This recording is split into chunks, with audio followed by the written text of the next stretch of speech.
Hi there YouTube, this is the Magnus bringing you another Total War Warhammer online ladder battle. This time my opponent chose the vampire counts and I brought the Warriors of Chaos.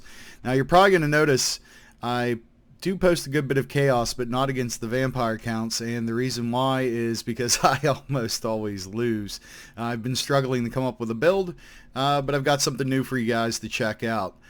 So what I did here is I have 4 Forsaken interspersed with 3 Aspiring Champions.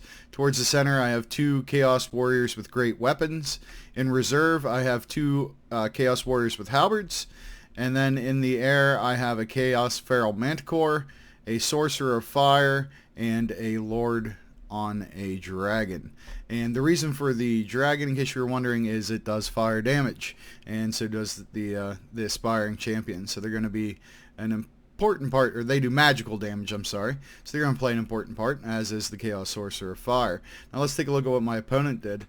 He's got the Tithe zombies up front, and then he has Graveguard. He has including Sternsman, so for a total of 5 Graveguard. He's got 2 Blood Knights. He's got 1 Crypt Horror. He's got 2 White Kings with their Potion of Toughness. And he has Vlad von Karstein, which he is just down here chilling out all on his lonesome there. So let's go ahead and start the battle.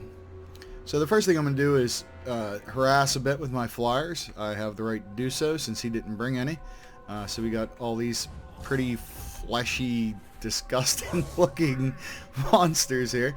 Oh, I forgot to point out, because even in the battle I wasn't aware of it obviously, he did have the dire pack, dire wolves hidden off to the side there. It's interesting, it doesn't show on the mini map, even in the replay. I guess the mini map shows what I could see. So I'm just going to poke up here and look for an opportunity, but what I'm really interested in doing is trying out shooting a fireball at his Blood Knights.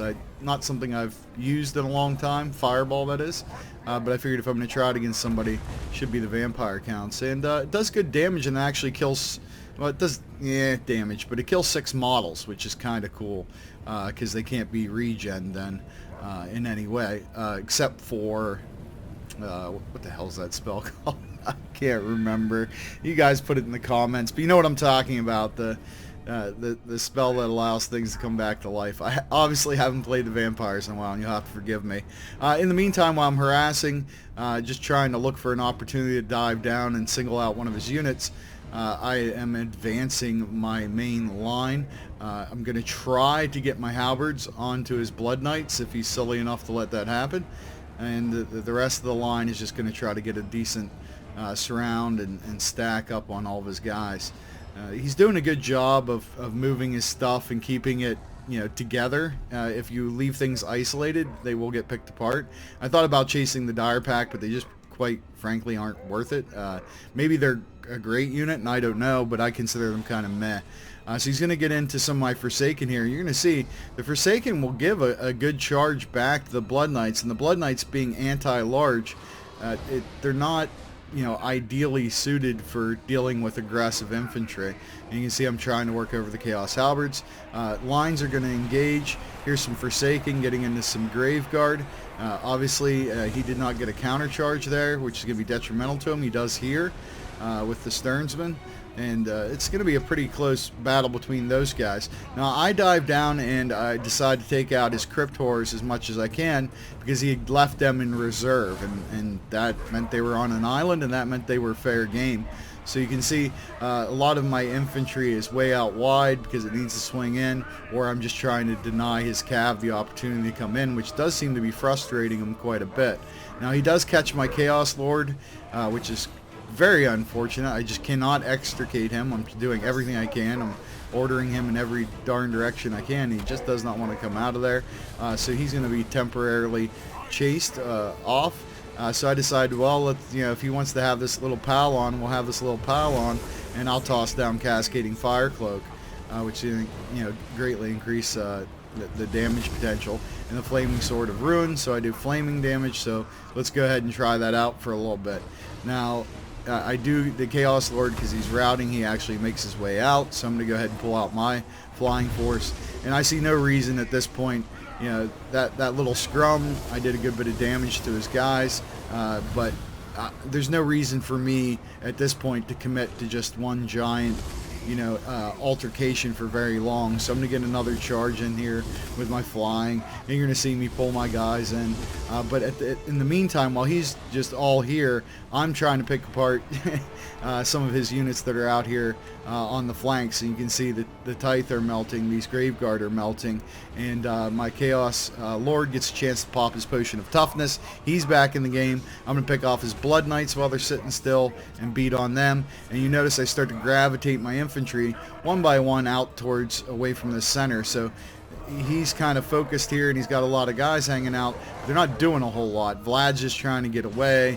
These guys are just trying to deal with the people that are right next to him. And in the meantime, the infantry engagement's getting lost. So I decide to change what I'm doing with my flying units and start just splashing around. So I hit here, you'll see me hit here, you'll see me hit over here, just trying to cause as much charge damage as possible and to break up his formation so his men are well scattered.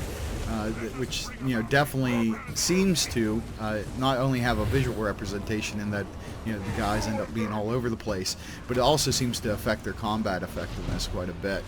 So every once in a while he's going to grab a hold of my guys. It's going to slow me down a bit, but that's not going to stop me altogether. Those guys go down, so he's short them. You're going to see that most of his infantry now is lost to him. So what we're dealing with now is Blood Knights and Heroes. So he's going to charge his Blood Knights into a very weak Forsaken unit. It's going to hurt them quite a bit, but they have some friends over there to at least help deal some damage. Over here, the Sternsmen have made quite a stand, but they're falling, as are these two Graveguard in the center. He's got his hero spam, his Lord and his two White Kings chasing around my Chaos Lord, and not a bad idea. If he can catch him, he is pretty low health, but he's got great mass, so it's going to be pretty hard for him to do without there being a really big cluster involving these Blood Knights, who I am obviously avoiding with rare exception. So he's doing a great job of cycling these Blood Knights around. You can see they're never sitting still. That's proper use of a Blood Knight, without a doubt. But every time they stop for even a second, I'm going to stomp on their heads. Especially when they're away from their friends. All their other units are over here. The reason being is the Blood Knights with friends are going to be able to tie down my Flying Corps, but by themselves they're just going to eat a charge that they can't return. So flying units completely negate the charge of cavalry because you can't charge into the sky. So he loses one of them, and the other one's all but dead. And now you're going to start to see the mosh pit come together as I pull in all of my infantry into the center here to deal with his last remaining heroes. And it takes a while. If you want to burn down vampire heroes, it is not something that happens quick, even when you have them largely outnumbered like this. And you're going to see I just keep cycling in my flying units to try to get as much charge damage down on his Vlad von Karstein and these two White Kings. But I mean, look at this. The bounce bar is not that far in my favor, and it's 265 on 3. So it just goes to show you how strong vampire leadership is. The heroes and the lords the vampire counts have are some of the toughest nuts to crack in the game. The dwarfs are as well. That makes them two of my least favorite factions to play, because you can get in these situations where a guy with 3 units or 4 units, Bretonia can do this to you too, is going to beat the crap out of your entire army, and that's very frustrating. So hopefully that's not going to happen here. I'm cycle charging with my flying units. You can see there's a big spike of damage every time they crash in. They're going out. Anything that retreats, I'm bringing back in. They're on the charge. Going to do a little extra damage as well. And it's just a matter of time here till I wear him down. So we'll go ahead and fast forward. I think you guys get the idea what's going on here. And he's going to end up conceding at this point.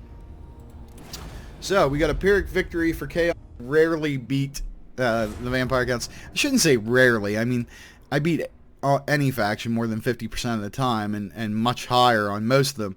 But I would say the vampire counts are one of the worst matchups for Chaos, period. But that may have changed with the ability to put your sorcerers on feral manticores and having the feral manticore added to the roster, we may see some changes, as well as with the aspiring champions. Though you'll see they never get a lot of kills because there's just too few models. But the fact that they have that inspiration ability that's going to make your Forsaken stay in frenzy longer, I feel like this is a match made in heaven. I started off experimenting a lot with Chaos Marauders with the aspiring champions, thinking now I can go cheap on infantry and bring more monsters and cavalry, and that may work, but it's harder to work with. Whereas, the effect of higher leadership on frenzy units is much more direct and simple. So the Forsaken did very well, as did my Chaos Warriors with great weapons. This guy was an absolute stud, chopped down a lot of people. The Feral Manticore ranked up, even though he had 24 kills because he spent a lot of time fighting leaders. Same thing for these guys. Taking a look at my opponent, the Grave Guard were serviceable. If I was going to, first of all, I always say good game. Good game, and I say it because I mean it. It was a good game, and I always enjoy the opportunity to play different people in this game. It's so cool. God love the interwebs. As far as the Grave Guard, though, my one recommendation for his army would be that the Grave Guard, you're better off with the Grave Guard with great weapons, typically, because I'm going to have a lot of armor. Although with the Forsaken, the Grave Guard may be the better choice. Any kind of Chaos Warrior, or if somebody's crazy enough to bring the Chosen, you're going to need some serious armor-piercing damage. His Blood Knights were very important in this battle, and they caused a lot of harass, and they broke up my units, and they did a lot of damage, but they didn't get a lot of kills. So, a little underwhelming on them, but it's never a bad idea to bring Blood Knights. I mean, they're freaking Blood Knights. His Crypt Horrors kind of got abandoned. That was a micro mistake on his part. Lord knows I make a ton of them myself. And the White Kings and Vlad were a pain in the butt to kill, as they always are. They're just huge HP sponges. So anyways, if you enjoyed the battle, if you learned something, or you just want to see more, please hit like, please hit subscribe. I do appreciate it. The support I've gotten has been freaking awesome. We're up to just about 300 subscribers. It's amazing. Seriously, it's amazeballs that there's that many of you out there that enjoy watching me play and hearing my commentary. I am flattered beyond belief. Until the next time, this is the Magnus, and I'll see you on the ladder.